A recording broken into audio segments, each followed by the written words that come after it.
We are going to continue our series on The Bible Explains Part 217. Today, we are going to do a follow-up and continue our discussion on this controversial and very hot topic. Breaking news, September 23, Rapture na, Part 2. Let's commit this verse to the Lord. Manalangin po muna tayo. Our dearest Father in heaven, we are so very thankful for how you have guided us today. This is a beautiful day. This is the day that you have made. We will rejoice and be glad in it. Thank you so much for the wonderful time of praise and worship. Truly, you inhabit the praises of your people. Thank you so much for the beautiful people who are joining us via online. We thank you. And we commit to you this time, even this learning time. And it is our heartfelt prayer that everything that will be said and done today, by your grace, for your glory, we pray, in the name that is above every name, in the name of your Son, our Lord and Savior, Jesus Christ, by the power of the Holy Spirit. And everybody would just simply say, Amen. Palakpakan si Lord. Amen. And amen. Nais ko pong ipaalala sa inyo mga kabiyaya kung bakit po natin kailangan gawin ito. Pinaliwanag ko na po ito sa inyo noong nakaraang linggo at kailangan kong ulitin. Ang necessity po kung bakit kailangan natin i-discuss po ito dahil sa nature ng ministry ng EMI at ni Bishop Emmy sa community po ng Full Grace. Hindi po lingid sa inyong kaalaman. Si Bishop Emmy po ay overseer ng mahigit 500 simbahan na kabilang po sa Full Grace community sa buong Pilipinas at sa ibang bansa. Si Bishop Emmy din po ay overseer ng mahigit 1,000 pastor at mga manggagawa at leader ng simbahan dito sa Pilipinas at maging sa ibang bansa. Kaya kinakailangan po nating i-address ang issue na ito. Dahil laman po ito ng social media. Makikita nyo po, ito po ay nasa social media. Ang controversy ng September 23, rapture na. Kaya humihingi ako ng inyong pangunawa na ito po'y kailangan nating i-discuss. By the time you see this broadcast, 2 more days, September 23 na. Rapture na? Nagtatanong lang naman po ako. Hindi ko po sinasabing rapture na sa September 23. Ang sinasabi ko po ay patanong. Iba ho yung patanong sa pasalaysay. Yung iba po napakabilis maghusga. Fake news yan. False prophet yan. False prophecy yan. Ang iba po ay napakabigat na mga paratang kulto yan. Walang nakakaalam ng araw at oras ng kanyang pagbabalik. Naniniwala po naman akong kasama ninyo, walang nakakaalam ng araw at oras. Hindi ko naman po sinasabi sa inyo na September 23 ay rapture na. Hindi ako nagbibigay ng salaysay. Nagtatanong po ako para maging simula ng diskusyon at talakayan. Walang nakakaalam kung rapture na sa September 23. Ako po'y naniniwala, anumang oras, anumang araw ay pwedeng mag-rapture. Pero hindi ako naniniwala, base sa kanilang computation, calculation, estimation, isama nyo na pati ang hallucination na magra-rapture sa September 23. I do not believe based on their own explanation. Ako po'y naniniwala ang rapture ay pwedeng mangyari ngayon, bukas, susunod na araw, susunod na linggo, susunod na taon. It can happen anytime. At ito po ay maliwanag sa banal na kasulatan. Tinatanong ako ng iba, Bishop, posible bang mag-rapture sa September 23? Ang sagot ko po, ang rapture ay pwedeng maganap anumang araw. Pwede bago 23, pwedeng 23, pwedeng pagkatapos ng 23. At kung sakali matsempo, mag-rapture ng 23, hindi dahil nahulaan nila. kundi dahil ang 23 ay isa po sa mga araw na pwedeng mag-rapture. It is not because they predicted it, but simply because that September 23 is just one of the many days that it can be any day or it can be any time. Maging sa panahon ni Apostol Pablo, naniniwala nga po siya na ang rapture ay magaganap sa kanilang kapanahunan. Some 2,000 years ago, kasama si Pablong naniniwala na aabutan siya ng buhay sa pagbabalik ng Panginoon. Now look at the scripture. 1 Corinthians 15:51 and 52. The Apostle Paul writes, "Listen, I tell you a mystery. We will not all sleep," meaning die, "but we will all be changed." Napansin niyo yung we? Yung we, kasama po ba yung writer? Yes. Sabi niya, we will not all die. We will all be changed. Honest si Apostle Paul sa kanyang pagsulat, by the inspiration of the Holy Spirit, that rapture can take place even in His own time. We will all be changed. Verse 52, in a flash, in a twinkling of an eye, at the last trump, for the trump will sound, and the dead will be raised imperishable. What's the next line? And we will be changed. Kasama po ba si Pablo sa we? Of course, that is very simple grammar. Yung sinasabi niyang we, kasama ang kanyang sarili. Dahil wala talagang nakakaalam na pwedeng mangyari ang rapture anumang araw. Kaya si Pablo ay naniniwala pwedeng mangyari yan maging sa kanyang kapanahunan. Pero hindi nangyari sa panahon niya. 2,000 taon na ang nakakalipas, hindi pa nagra-rapture. Sa makatwid, patunay ito na wala talagang nakakaalam. 1 Thessalonians chapter 4 verse 16, following verses. For the Lord Himself will come down from heaven with a loud command, with the voice of the archangel, and with the trumpet call of God, and the dead in Christ will rise first. Verse 17. After that, after the resurrection, we who are still alive and are left will be caught up together with them in the clouds to meet the Lord where? In the air. And so we will be with the Lord forever. Naniniwala si Pablo na maaring mangyari ang rapture sa kanyang kapanahunan. And look at the line, we who are still alive. Buhay pa siya noon. Tayong mga buhay ay babaguhin. Tayo ay kakaunin at sasalubungin ng Panginoon sa himpapawid. Ito po'y maliwanag na patunay na maging sa panahon ni Apostol Pablo, pinaniniwalaan na pwedeng mangyari ang rapture. Kaya dapat hindi na kayo nagugulat na may mga tao na nagsasabi na malapit na ang rapture. Yung iba nga po, naging masyadong partikulante, September 23. Kaya tinatanong ng iba kung naniniwala daw si Bishop Amy sa September 23. Hindi po. Read my lips, I do not believe. Based on their explanation, binigay ko po ang pinakapatas na pagtingin. I studied their position. I watched the video. I read all the writings. I give them a fair share. And I'm not convinced. Hindi po kumbinsido sa kanilang mga pagkwenta at kanilang mga paliwanag. Hindi ako kumbinsido ng September 23 ang eksaktong date ng rapture. Kaya ho ako'y naniniwala, mga kapatid, na ito po ay hindi na bago dahil maging sa kapanahunan pa po ni Apostol Pablo, mayroon na ring mga naniniwala na malapit na ang rapture. 2,000 taon na po ang nakaraan Ibig sabihin, yung naniniwala silang malapit na, lumipas na ang 2,000 taon. So hindi po talaga natin alam.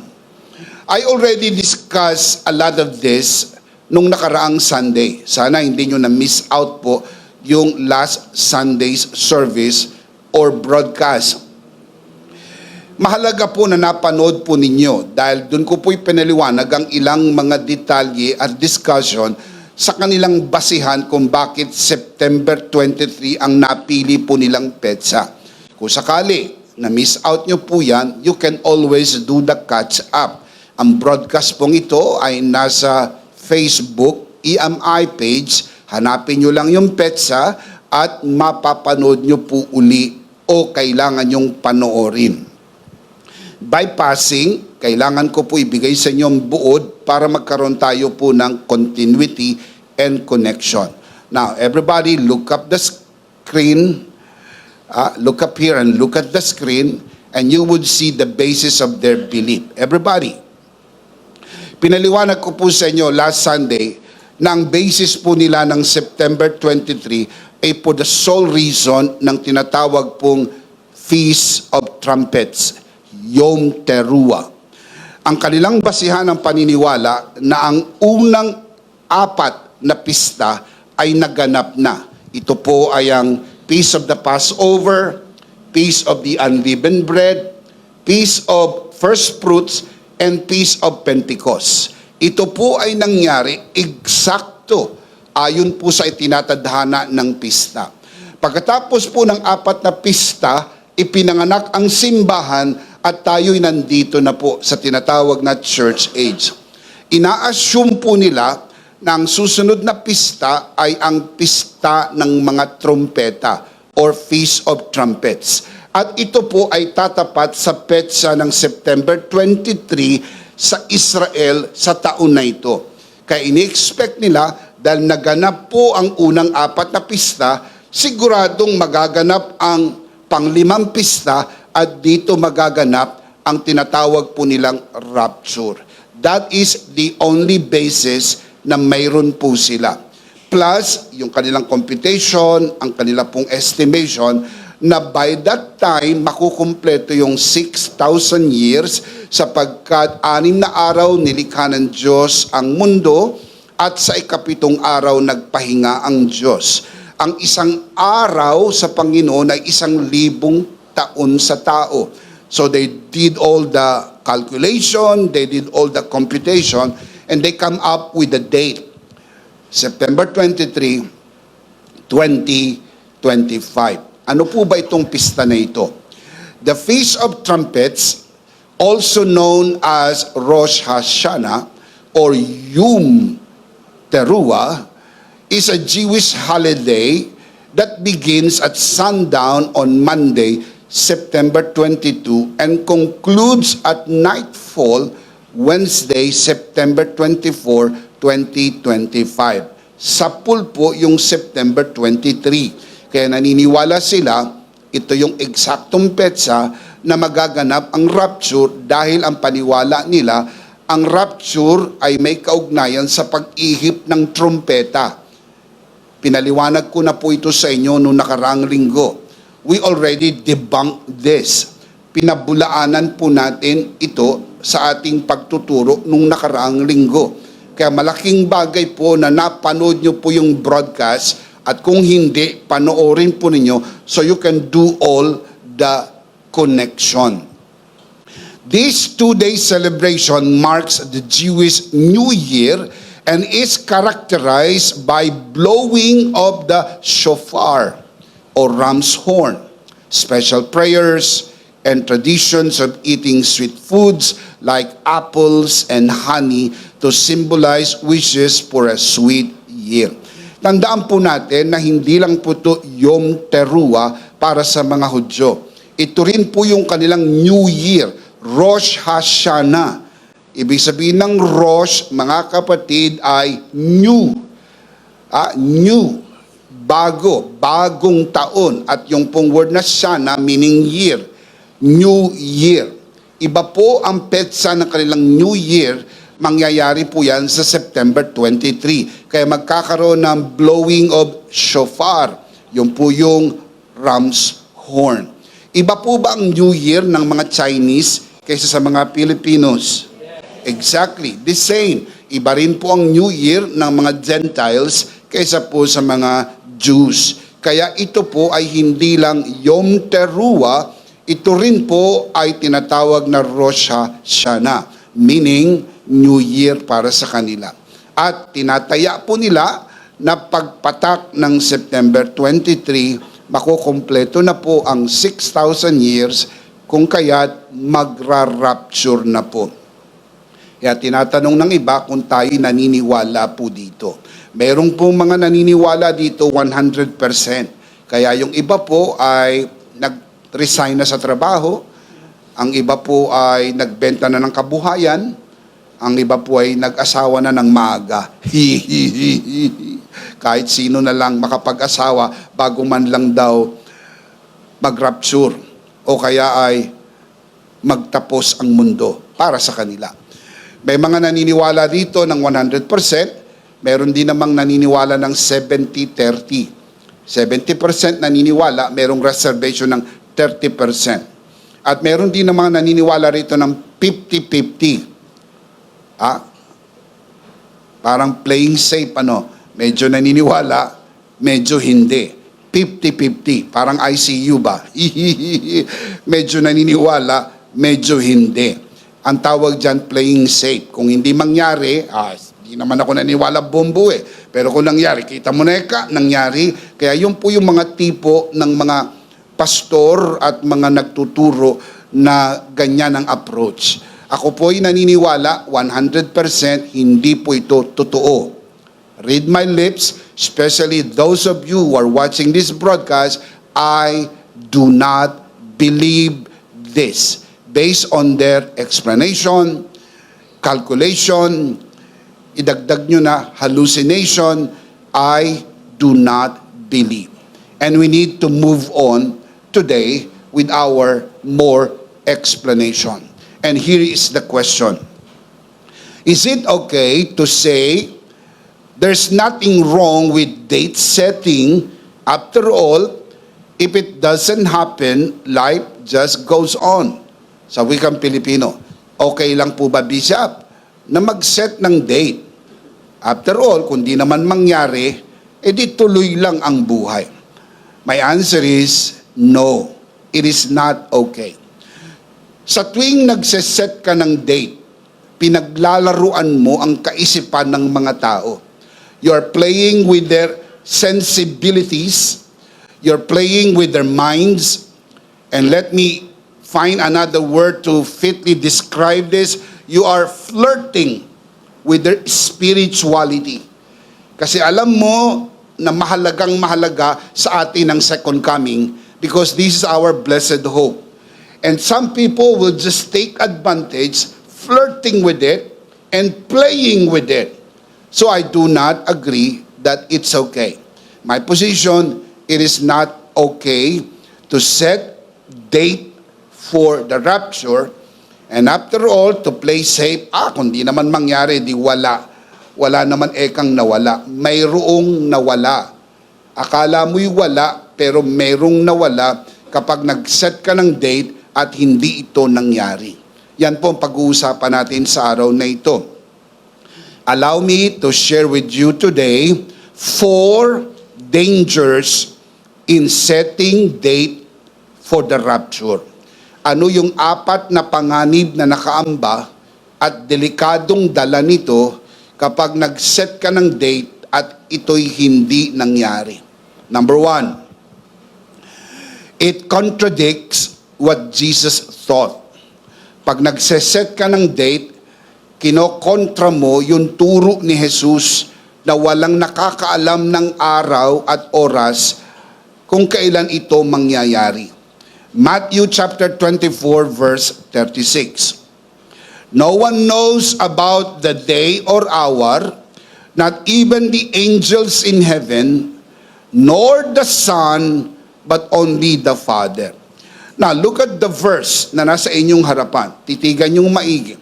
Ang sinasabi ni Jesus na hindi pwedeng malaman ay ang oras at araw. You cannot know the day or hour. Pero hindi niya po sinabing you cannot know the nearness You cannot know the season. You can know the season. You can even know how near it is, even at the door. Later on, he will explain that. Pero yung eksaktong araw at eksaktong oras, sabi ni Jesus, walang nakakaalam. Pero pwedeng malaman kung malapit na. Paano niya ito'y pinaliwanag? Itinulad niya ang kanyang muling pagbabalik sa pagdating ng tag-init or summer. Pwedeng malaman kung malapit na ang summer season. Sabi ni Jesus, kapag nakita niyo mga palatandaan na ito, alam niyong malapit na ang summer season. In the same manner, if you see all these things, you know the second coming is near. Hindi po masama sabihing malapit na. At yan ay bahagi ng dapat pagtuturo at pangangaral. Pero para sabihin ang eksaktong petsa at oras, labag yan sa turo ng Panginoong Hesukristo. Now, I'll show you the context bago po nagkaroon ng Matthew 24:36. Meron po sinabi si Jesus sa Matthew 24:32, 33, and 34. Ang tawag dito context o daloy ng talata para makita natin yung agos ng kaisipan bago sinabi ni Jesus, walang nakakaalam ng araw at oras ng kanyang muling pagbabalik. Matthew 24:32. Now learn this lesson from the fig tree. So meron siyang object lesson, meron po siyang picture, object lesson, the fig tree. Now learn this lesson from the fig tree. As soon as its twigs get tender and its leaves come out, you know that summer is near. Sabi niya ang punong igos, kapag nananariwa na ang sanga at bumabalik na ang dahon, alam niyong malapit na ang tag-init. Tanong ko sa inyo, pwede bang malaman kung malapit na ang summer? Yes. Ulit, pwede bang malaman na malapit na ang summer? Yes. Can we know if the summer is near? Yes, we can know. Pero yung eksaktong araw at oras, officially, it's summertime, no one can tell. Pero may mga signos, may mga sinyales, parating na ang summer. Sabi ni Jesus, tignan nyo ang punong igos. Kapag nananariwa ang sanga at bumabalik na ang dahon, ito'y palatandaan malapit na ang tag-init. We can know the nearness, but we cannot know the exactness. Are you listening, my dear brothers and sisters? We can know the nearness, but we cannot know the exactness. Kapag nakita nyo ang sign, alam nyo it's very near. The Bible teaches very clear that the fig tree refers to Israel. I wish I had even more time to fully develop that. Pero yan lang po ay series ng pag-aaral. Pero at least meron po kayong mga references that you can look at even after the service. Hosea 9:10, Jeremiah 24:5, Joel 1:6-7. Pero kailangan po yan ng malalim na pag-aaral. Kaya yan po'y serye ng pagtuturo at pangangaral upang establish ang fact na merong teaching ang Bible na ang Israel ay inilarawan at itinulad sa punong igos. Kaya nung sinabi ni Jesus, learn the lesson of the fig tree, Jesus was simply saying, look at Israel. Kaya dapat tinitignan nyo kung anong nangyayari sa Israel. Kasi po timeline po yan. Kaya pagka headline ng Israel, tignan nyo. Kasi mahalaga po. Lahat ng gerang nagaganap sa buong mundo'y palatandaan ng pagbabalik ng Panginoon dahil magkakaroon ng wars and rumors of war. Most especially when it happens in Israel. Kaya po mahalaga, nakasentro ang Israel kasi time clock po ni God ang Israel. Kaya tignan mo ang Israel. Kasi mahalaga po ang Israel kumpara sa lahat ng bansa sa buong mundo, ang Israel po ay orasan ng Diyos. Now, look at the next verse. Matthew 24, verse 33. Even so, when you see all these things, You know that it is near. How near? Right at the door. Sabi niya, pag nakita nyo na ang mga ito, alam nyong malapit na. Gaano kalapit? Nasa pintuan na siya. Tanong ko po sa inyo, kung nasa pintuan na, malapit na o hindi? Kung nasa pintuan na siya, malapit na o napakalapit na? Some 2,000 years ago, nasa pintuan na po siya, ayon sa kanyang pagsasabi. Ngayon, ang tanong ko po sa inyo, kung malapit na noon, mas malapit po ngayon, sapagkat umandar na po ang mga panahon. Kailangan natin maintindihan ano yung tinutukoy ni Jesus na when you see all these things. 2 points under that. Una, generally, ang tinutukoy niya from verse 4 up to 31, lahat ng signs na binanggit niya, napakarami po nun. Pero immediate context, yung pinanggalingan po ng 33 ay 32. Kasi bago nagkaroon ng 33 ay merong 32. Ang 32 po ay the sign of the fig tree. Sabi ni Jesus, when you see the sign of the fig tree, it is very near even at the door. Kaya mahalagang tignan natin yung signos o yung sign ng Israel. Kaya napakahalaga po nun kasi si Jesus mismo nag-mention po niyan. When you see the fig tree sign, summer is near, so is the second coming. You have to remember, itinulad ni Jesus ang kanyang pagbabalik sa pagdating ng summer. Merong sign. There is the sign of nearness, but there is no sign of the exactness. Look at verse 34. I tell you the truth. This generation will certainly not pass away until all these things happen. This generation will not pass away until all these things happen. Binigyan niya tayo ng clue. Kung naiintindihan niyo yung agos ng talata, you would know the nearness. Pag nakita niyo ang sign ng Israel, hindi matatapos ang isang generation, lahat ito magaganap na. So we have a problem that we need to solve here. Anong generation ang tinutukoy ni Jesus that this generation will not pass away? This generation will not pass away until all these things happen. Ano yung all these things happen? Yung pong reference ng kanyang second coming.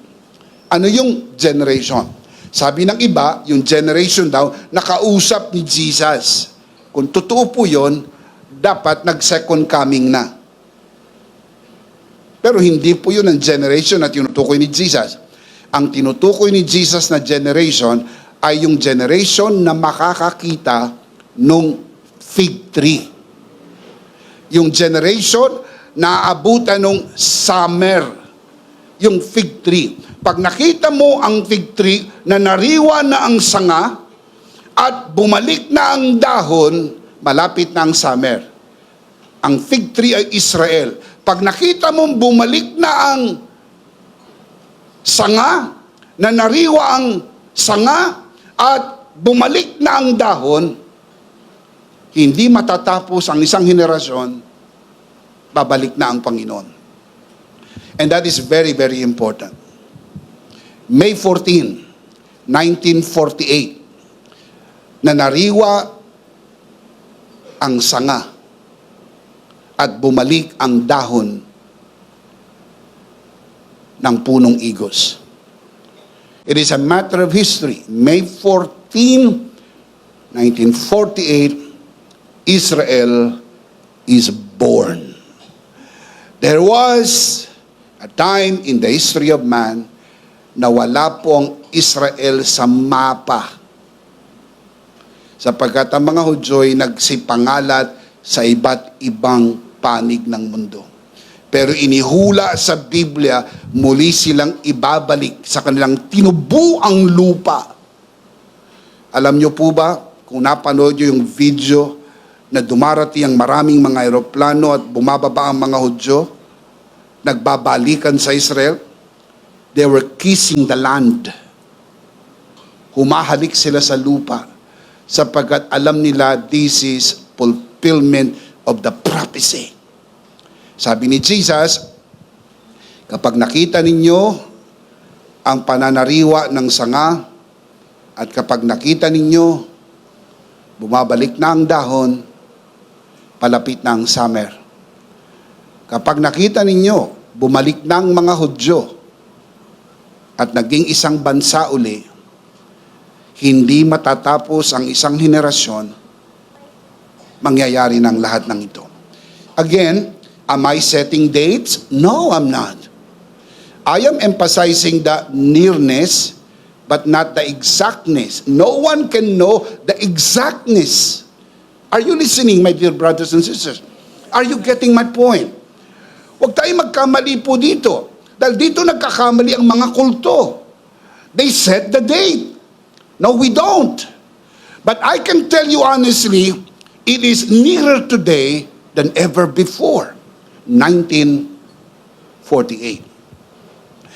And remember, yung sabi ni Jesus, the generation who will see this will not pass away until all these things happen.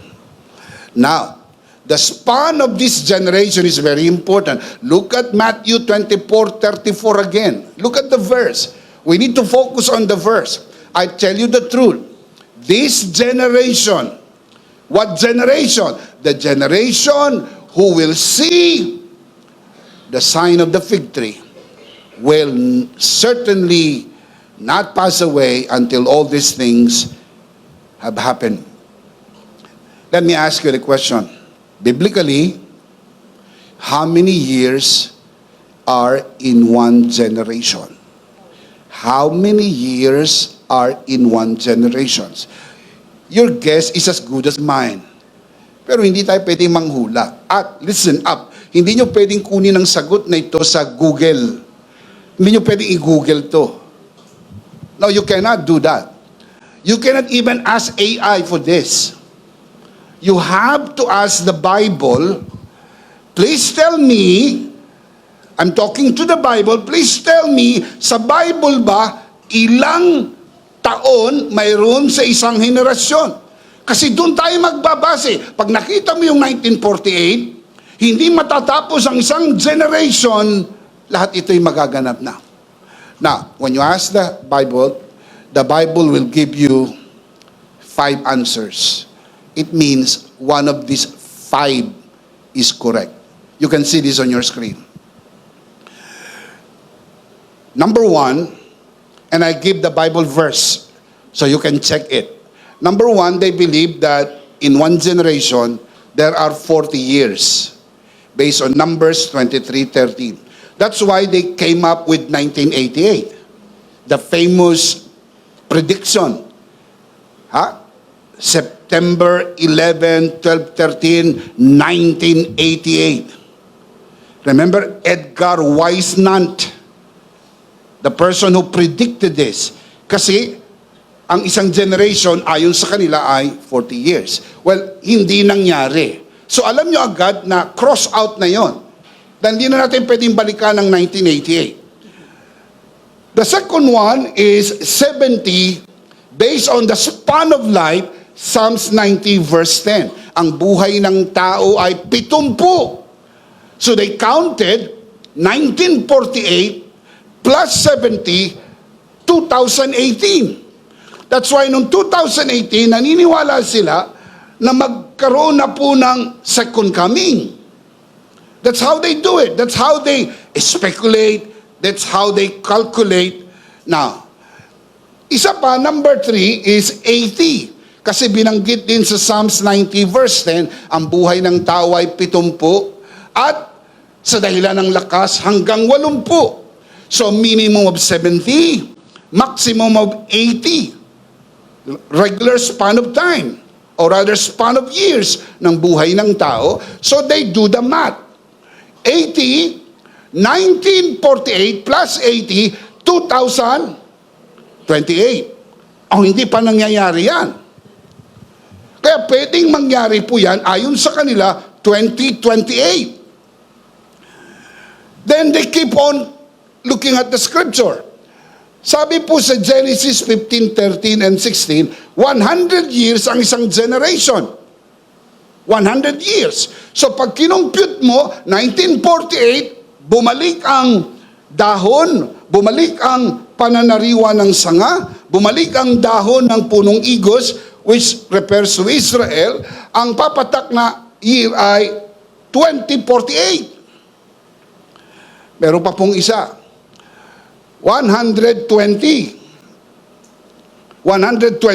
based on Genesis 6:3, ang story ay kay Noah, which is very, very particular because Jesus did mention that the coming of the Son of Man is like in the days of Noah. So, many scholars believe that this could be it. 1948 plus 120, 2068. Bishop, makakapag-asawa pa ako niya na. Okay pa yan. Parang mas gusto ko, Bishop, tong 2068, Ang tanong, mga kapatid, lahat po yan is based on calculation na hindi matatapos ang generation. You will see all this. Are we setting dates? No. We are just seeing the nearness. Hey, maliwanag si Jesus, Ang hindi lang kayang i-predict ay day and hour. You remember what Jesus said? No one knows the day or the hour. But you can know the nearness by looking at the sign of the fig tree. Pero ito ang clue. Bago matapos ang henerasyon. Hindi yung sinabing kumpletong henerasyon. So anong ibig sabihin? Mula ngayon, it can happen hanggang 2068. It can happen kasi bago matapos. Hindi yung sinabing makumpleto ang isang henerasyon. Look at the verse again. Very, very important. No one knows about the day or hour. Not even the angels in heaven know the Son, but only the Father. Wala pong date setting. I did not set the date. Yung pinresenta ko po sa inyo is a study na lumalabas kung ang basis po ay ang fig tree. It can happen sa mga petsang nakikita po ninyo sa inyong harapan, 2028, 2048, and 2068. Pero ito ang clue, this generation will not pass away. Very near. Ang tanong ko po sa inyo, mga kapatid, let's do the math. 2025, let us put it this way, 2068 minus 2025. Ting, tang.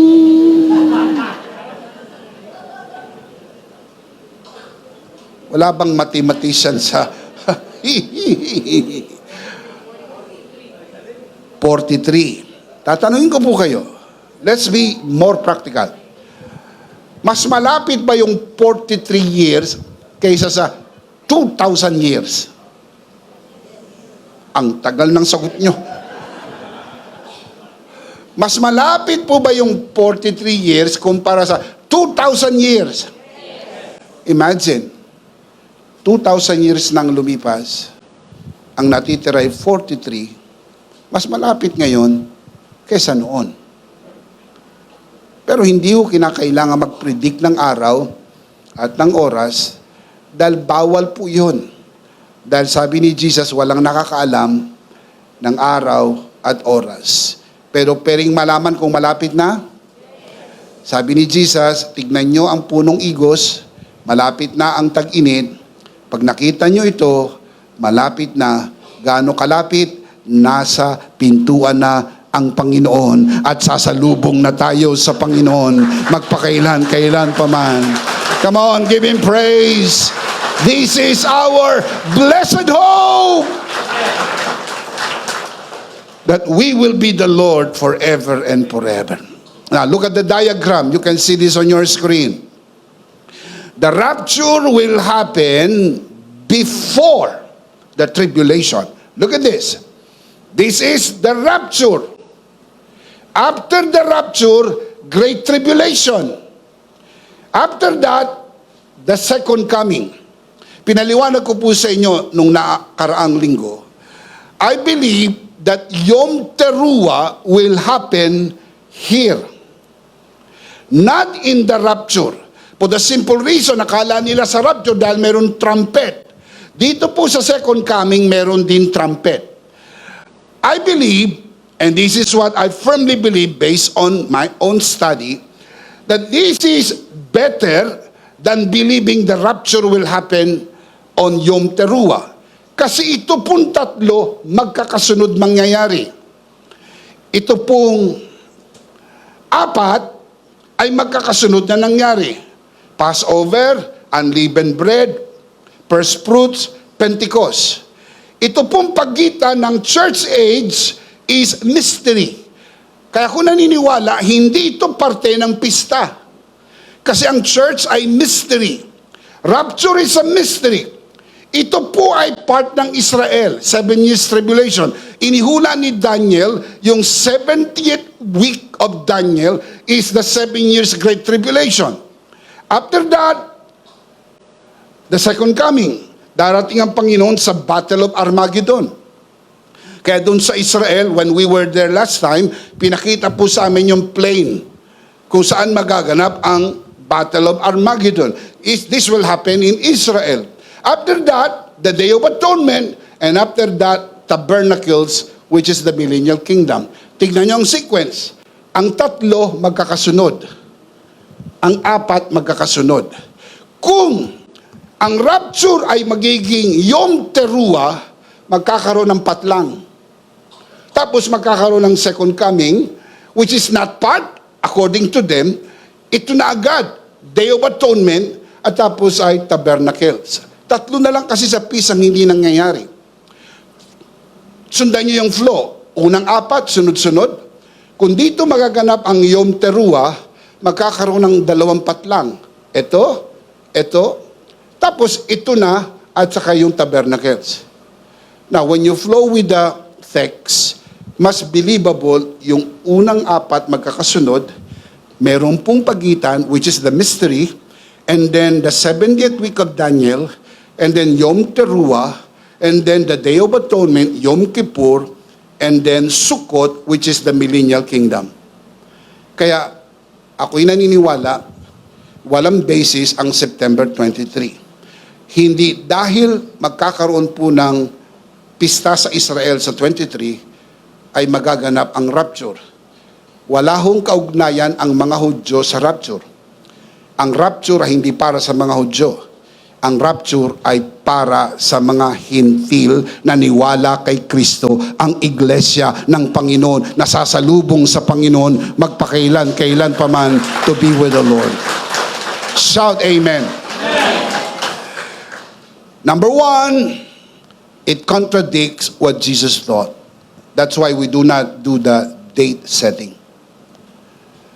Hindi po tayo nagtatakda ng petsa. I got saved when I was 8 years old, and I became a pastor when I was 18. I am 58 years old, believe it or not. And I am pastoring a church for 40 years.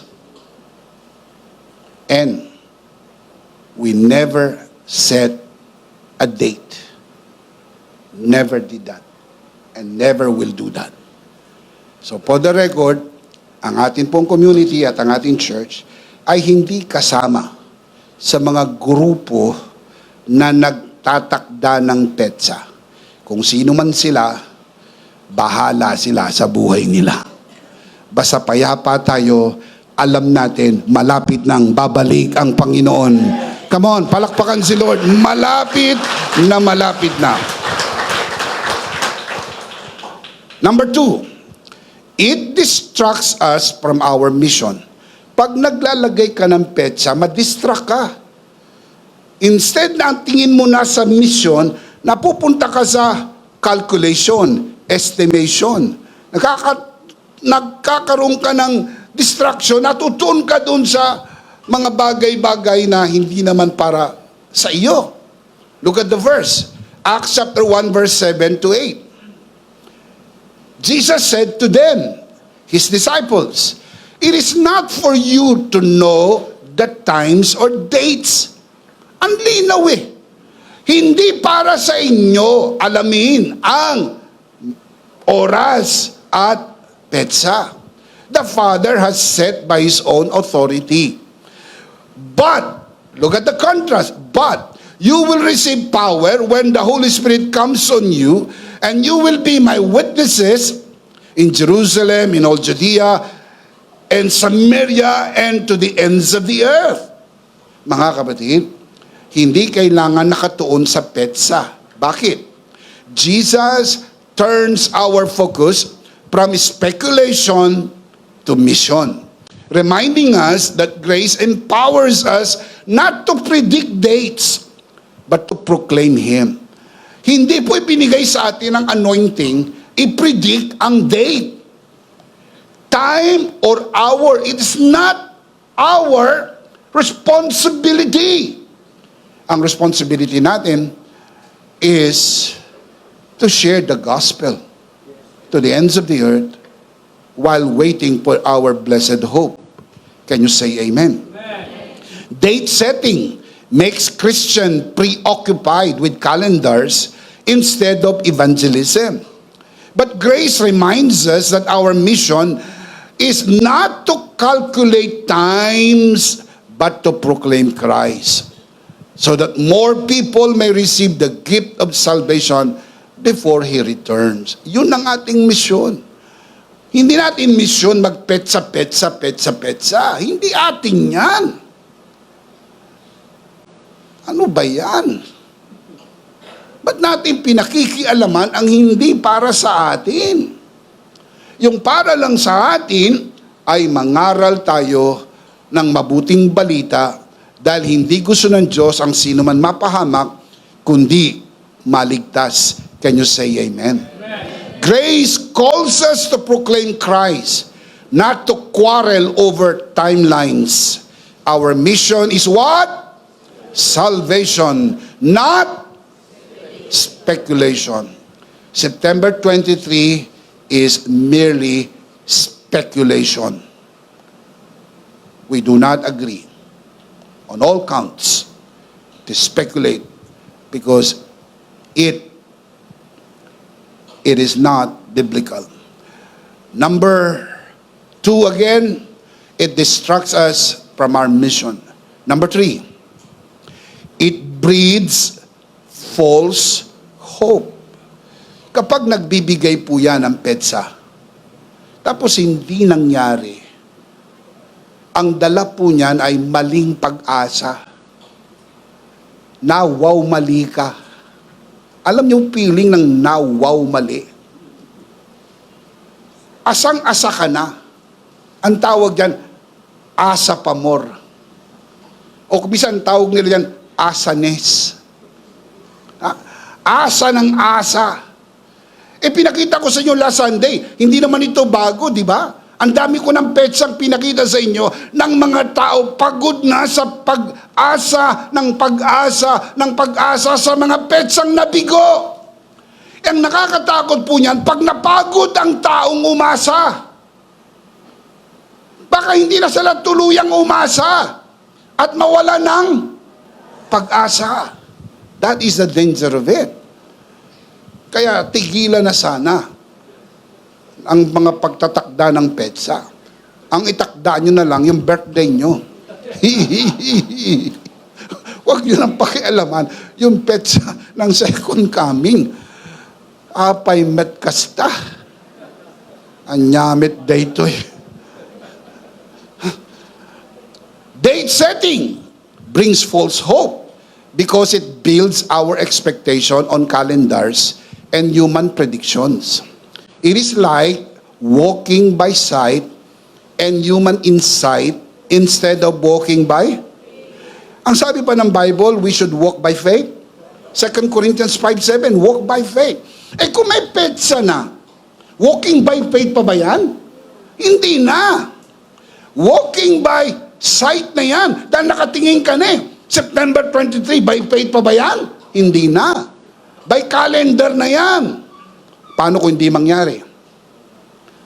Mabibigo ang pag-asa mo. Paano kung nagbenta ka ng ari-arian mo bago mag-September 23? Kahit palugi. Wala na. Wala ka ng bahay. Paano yung iba nag-asawa ng maaga bago mag-September 23? Paano kung di matuloy September 23? May babalik mo pa ba yan? Sasabihin mo, I am sorry. Tapos ibabalik mo doon sa magulang. Pasensya na, nagkamali lang ako. Akala ko naniwala ako doon sa YouTube, naniwala ako doon sa Facebook na September 23 rapture na. People do foolish things when they are not founded in the scripture. That's why we believe the verse is the voice of God. Everything should be biblical. Our confidence rests not on dates that disappoint, but on Christ's finished work and His sure promise of second coming. Can you say amen?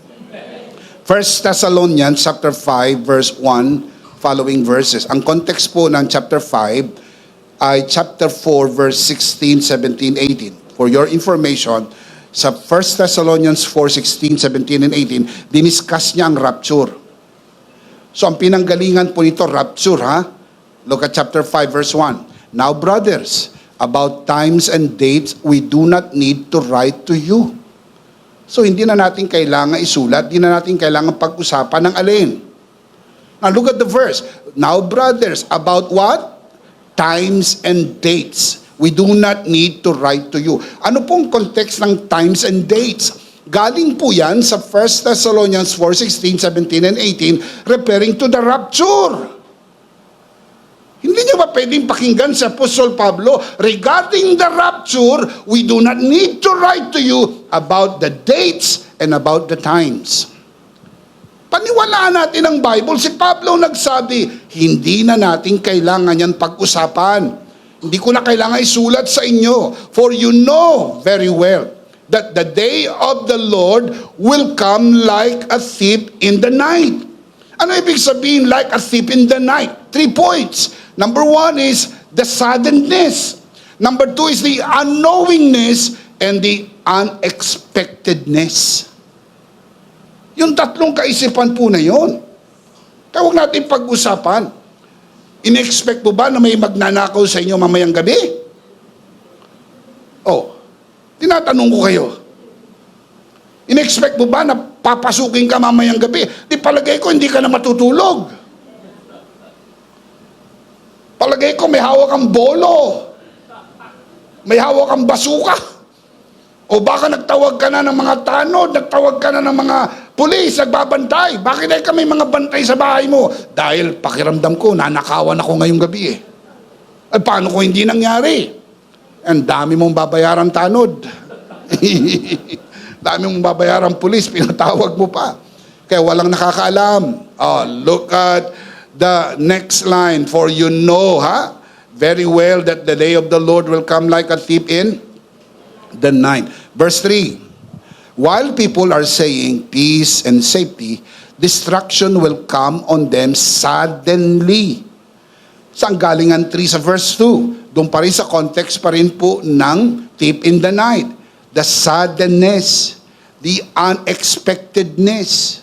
Yun yung idea po nung rapture. Galing po yan sa chapter 4. Now, look at the next line. As labor pains on a pregnant woman, they will not escape. Gumamit siya ng dalawang examples to highlight the unexpectedness ng rapture. Una, like thief in the night. Pangalawa ay pregnant woman. Ang full term ng pregnant woman ay 37 to 42 weeks. Full term na po yan. It means anytime from 37 to 42 weeks, pwede na pong mag-deliver ang mother. Pero tatanungin ko po kayo, lalo na yung mga nanay, huwag kayong sasagot kundi kayo nanay. Is it possible na magsilang ng sanggol bago sa due date? Pwede rin po ba after the due date? Kaya nga may tinatawag ang mga doktor na overdue. Lumabas yung bata, may ngipin na. Tagal doon sa loob. Oh. Ang tanong ko sa inyo ito. Tinulad ni Apostol Pablo ang rapture sa pregnant woman. Hindi mo pwedeng petsahan ng sakto. Kung kailan puputok ang patubigan at kailan lalabas ang bata, hindi mo pwedeng petsahan. Kaya ginagawa ng mga doktor ay tinatansya lang. Sinasabi ng doktor, sa 37 to 42 weeks, pwede ka ng manganak. And most women give birth between 38 to 40 weeks. Hindi ka pwede manganak ng 36, 35, 34. Hindi pa full term. Kailangan 37 up to 42. Pero most women ay nanganganak sa 38 hanggang 40. Sabihin, lagpas ng kaunti, at sa gitna at sa pagitan. Only 5% ang nanganganak exact due date. Only 5%. Ang context nito, hindi pa uso ang cesarean. Dahil sa cesarean, kaya nilang pumili ng petsa. Kasi pag full term ka na, at meron kang petsang napili, pwede ka nang magpabiyak at ipanganak ang bata. Pero again, nung panahong isulat ito, wala pang cesarean. Ito'y normal delivery. Kaya sabi ni Pablo, tignan nyo yung mga anak na babae. Hindi eksakto. Pero pwede bang malaman ng babae kung malapit na siyang manganak? Sumasagot, mga lalaki.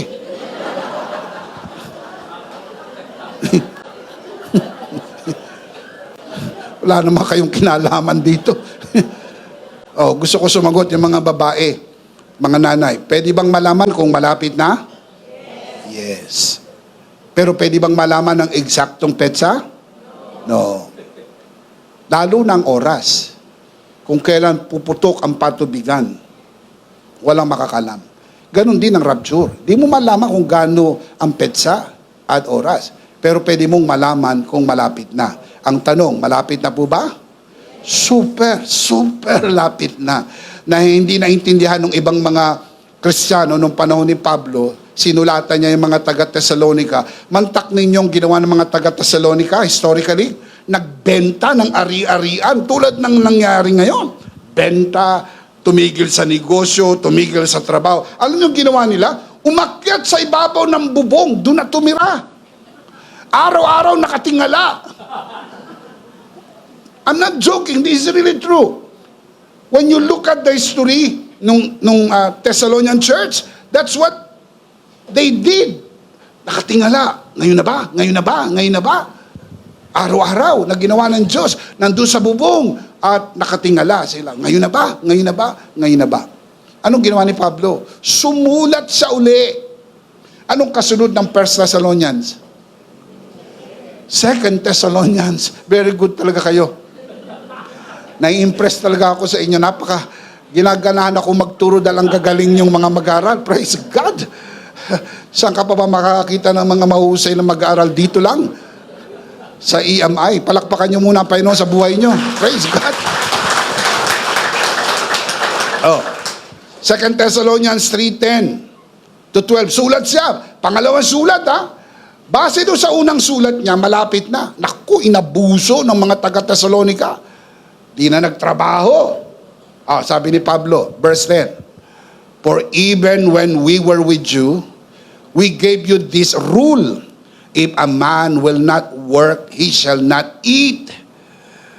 We hear that some among you are idle.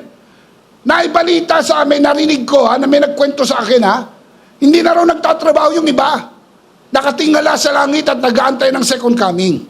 Sabi niya, they are not busy, they are busybodies. Such people we command and urge in the Lord Jesus Christ to do what? Settle down and earn the bread they eat. Sabi niya sa mga taga-Tesalonica, anyari, magtrabaho kayo. Yung ayaw magtrabaho, huwag kumain. Naku, ang problema, yung walang trabaho, mas malakas kumain. You earn the bread you eat. Busy, busy. Trabaho lang, pumasok ka pa rin sa eskwela. Pumasok ka pa rin sa opisina. Dahil kung talagang babalik ang Panginoon, kahit nasa eskwela ka, kahit nasa opisina ka, kukunin ka ng Panginoon at mapapasa Panginoon ka magpakailan-kailan pa man. Amen. Kaya yung iba po, nalinlang. Ito, maraming nadaya nito. Nakarang mga panahon na naghula-hula ng September 23.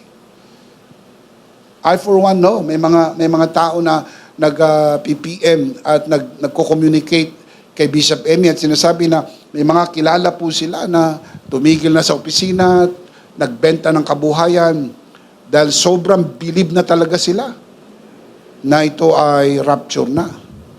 Murang-mura yung mga lupa, binenta, mura. Palugi. Nako, sana nabalitaan nyo, no? Baka kayo nakabili. Nagbenta, mga sasakyan, binenta. Mga nalubog sa baha.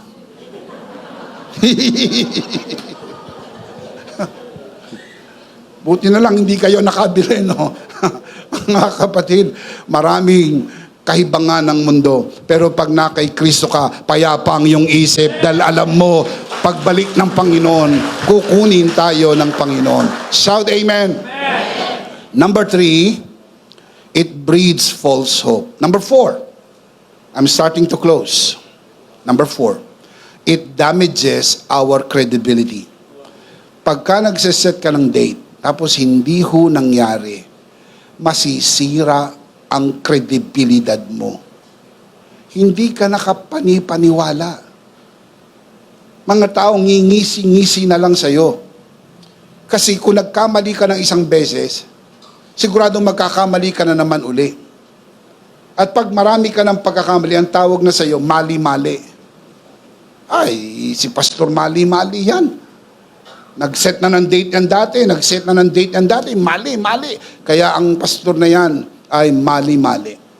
Date setting, when it fails, damages our credibility and causes others to doubt our message. That is the sad part. Mabuti kung ikaw na lang ang pagdududahan. Pati yung mensahe mo, pagdududahan na. It shifts attention away from the gospel and makes people question the truth we carry. So, hindi lang ikaw na pagdududahan. Pati na yung mensahe mo, pinagdududahan. Hindi naman makakadagdag sa credential mo kung alam mo yung araw at oras ng rapture. Why people do that? I'll tell you why people do that. Kasi gusto nila na sila'y angat kaysa sa iba. Yung hindi ninyo alam ko. Raise the roof, right? That is pride in its purest form.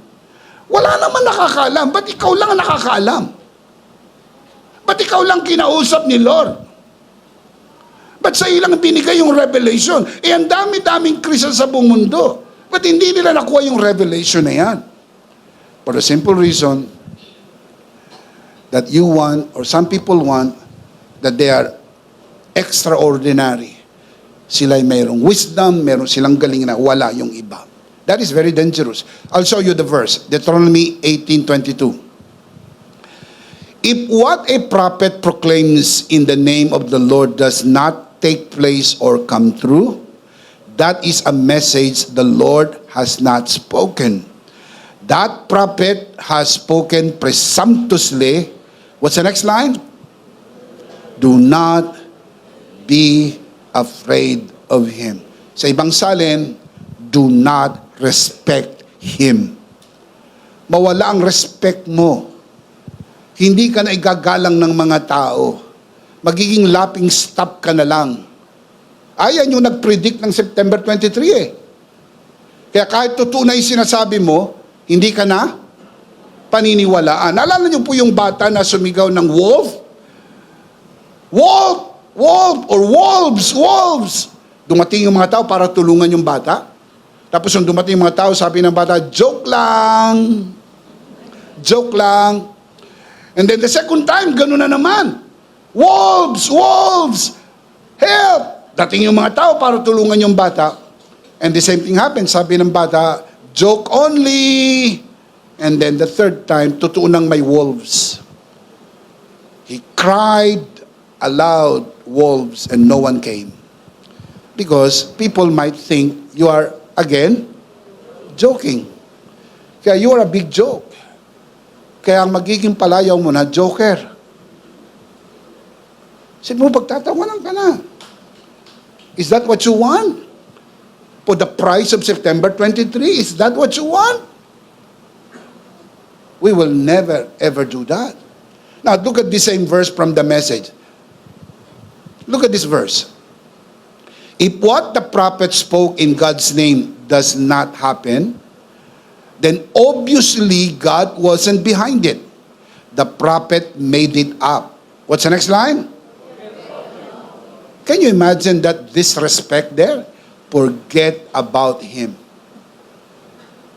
Kaya for the sake of respect, for the sake of credibility, refrain from setting dates. At kung nanonood kayo sa broadcast na ito, I am calling you out. Stop it. Retract. Repent. Iwasan nyo ang pagpepetsa-petsa. Jeremiah 23:16, another verse. This is what the Lord Almighty says. Do not listen to what the prophets are prophesying to you. They fill you with false hopes. They speak visions from their own minds, not from the mouth of the Lord. Very, very dangerous. Now, let's see them again. You can see this on your screen. Madali naman po ito tandaan. 4 na delikado at panganib na kaamba kapag nag-set ka ng date. Kaya bawal mag-set ng date. Basahin natin. Malakas, sabay-sabay. 4 na panganib. 4 dangers. 4 dangers in date setting for the rapture. Ready? Number 1. Number 2. Number 3. Number 4. It contradicts what Jesus thought. It distracts us from our mission. It breeds false hope. And it damages our credibility. So, for Christ's sake, stop it. Tigilan nyo na po ang kahibangan, ang kamalian, ang kalituhan ng pagpepetsa ng rapture o ng second coming. Walang nakakaalam. Pero kahit kailan yan, lagi tayong nakahanda, sumalubong sa Panginoon at mapa sa Panginoon magpakailan-kailan pa man. Very quick, let me end this with life application. Now, alam na natin ito. Paano natin ipapamuhay? Number 1, abide in the words of Jesus. Kung ano lang sinabi ni Jesus. Huwag ko sinabi ni pastor, sinabi ni bishop, o sino man Poncio Pilato. Listen, trust Jesus' words above all human predictions. Instead of chasing dates, live each day ready, rooted in grace, confident that His timing is what? Perfect. Number 1, abide in the words of Jesus. Number 2, be careful not to let uncertainty ruin your testimony. Again, you have to be careful not to let uncertainty ruin your testimony. Walang nakakasiguro ng petsa, di po ba?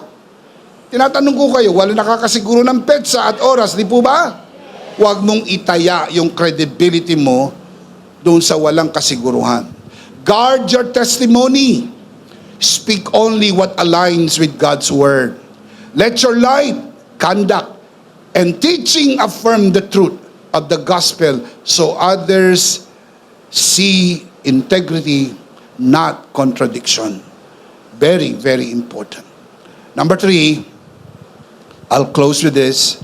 Concentrate on mission, not speculation. Refuse to waste energy on speculation. Channel your time, voice, and resources into sharing the gospel, discipling others, and shining Christ's light where He has placed you. Magliwanag ka sa paaralan, magliwanag ka sa pagawaan, magliwanag ka sa lugar kung saan kanilagay ng Panginoon. After all, kung nakatakda na ang araw at yan ay mangyari, huwag kang mag-alala. Kahit nasaan ka, kukunin tayo ng Panginoon at sasalubong tayo sa ating Panginoon. Beautiful. Let's read them again out loud. 3 life application. Easy to remember. A, B, C. Let's read them all. Number 1. Number 2. Number 3. Letter A, abide in the words of Jesus. Letter B, be careful not to let uncertainty ruin your testimony. Letter C, concentrate on mission, not speculation. The big idea is, in Christ, I am always ready for His return. Sabay-sabay, ano ang big idea? Are you in Christ? You are always ready for His return. Di mo kailangan ng petsa. Di mo kailangan ng date setting. Kasi kahit anong date yan, ready tayo sumalubong sa Panginoon at mapa sa Panginoon na magpakailan-kailan pa man. Shout amen.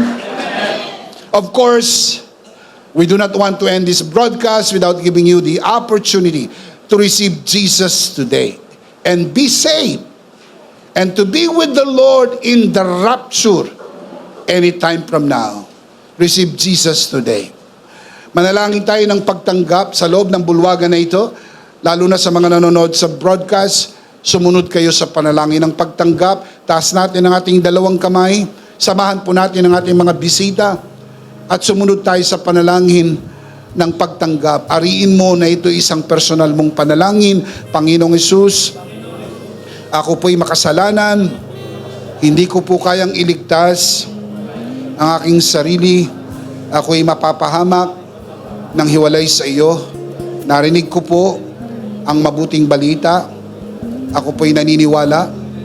Tinatanggap kita sa aking puso bilang aking Panginoon at aking tagapagligtas. Salamat po. Pinatawad mo na ang aking mga kasalanan. Isinulat mo na ang aking pangalan sa aklat ng buhay. Sa pangalan ni Jesus. Amen. Ako na lang po mananalangin. Ama, sa oras na ito, tinataas ko po sa harapan ng sino mang sumunod sa panalangin ng pagtanggap sa unang pagkakataon sa loob man ng bulwagang nito, lalo na sa mga nanonood sa broadcast. Pinagkakatiwala po namin sila sa iyong kagandahang loob na sila'y lumago sa biyaya at sa bagong natagpo ang pananampalataya sa pangalan ng Panginoon Jesus. Tayong lahat ay magsabi ng Amen. Palakpakan si Lord. Amen, amen, amen. Praise God. Isang beses pa, ano po ang big idea? In Christ, I am always ready for His return. Are you always ready? Simply because you are in Christ. Tayo po ay dumako sa ating banal na komunyon. Kunin po natin ang atin pong mga communion elements and let's do this together. Alright, let's do this together mga kabiyaya. Hawak-hawak po natin ang pinakamakapangyarihang simbolo ng tinapos na gawa ni Kristo sa krus ng Kalbaryo. Ito ang aral na tinanggap ko sa Panginoon at ngayon naman ay binibigay ko sa inyo.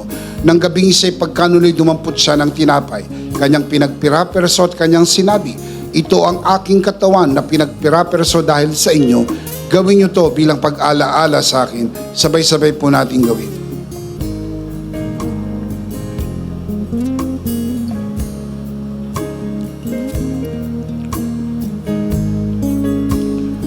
Gayon din naman matapos maghapunan, ay kanyang hinawakan ng saro at kanyang sinabi, ito ang saro ng bagong tipan na pinagtibay ng aking dugo. Gawin niyo to bilang pag-alaala sa akin. Sabay-sabay po natin gawin. Ate po itaas ang ating dalawang kamay at sumunod po tayo sa panalangin ito. Aming Ama, maraming salamat po sa aming Panginoong Jesucristo. Panginoong Jesucristo, maraming salamat po sa iyong banal na dugo na iyong itinigis sa krus ng Kalbaryo. Dahil po dito, lahat ng aming kasalanan ay iyon ang pinatawad. Maraming salamat po sa iyong katawan na nabugbog at nasugatan. Dahil po dito, lahat ng aming sakit ay iyon ang pinagaling. Gaya ng nasusulat sa iyong mga sugat, ako'y magaling na. Ako'y naniniwala, ako'y magaling na. Aking dinideklara, ako'y magaling na. Ako'y malusog, malakas, masigla, pinagpala, pinaburan, at mabubuhay ng mahaba. Sa pangalan ni Jesus, maraming salamat po, Banal na Espiritu, sa iyong kapahayagan sa mensahe ng biyaya. Sa pangalan ng Panginoong Jesus, Amen. Amen. Palakpakan si Lord. Praise God! Praise God! Isang beses pa, malakas, sabay-sabay, ano po ang ating big idea? Are you in Christ? You are always ready for His return. Can you say amen? Last of all, let me speak to your heart, you who are watching this broadcast. If this broadcast has blessed you, and if not asking too much, I would like you to bless this ministry with your love offering, so that together we can reach the world with the message of full grace. And from the bottom of our hearts here at EMI, we would like to say, thank you for giving to the Lord. We'll see you next Sunday, prayerfully on site, but definitely we'll see you again online. Ako po si Bishop Emmy, kasama po si Pastora Jo at ang kabuuan ng The Lord's Community and EMI Broadcast. Maraming salamat po. Stay a bit for more announcements. Stay blessed and stay connected. Always remember, in Christ, you are forever. Charito!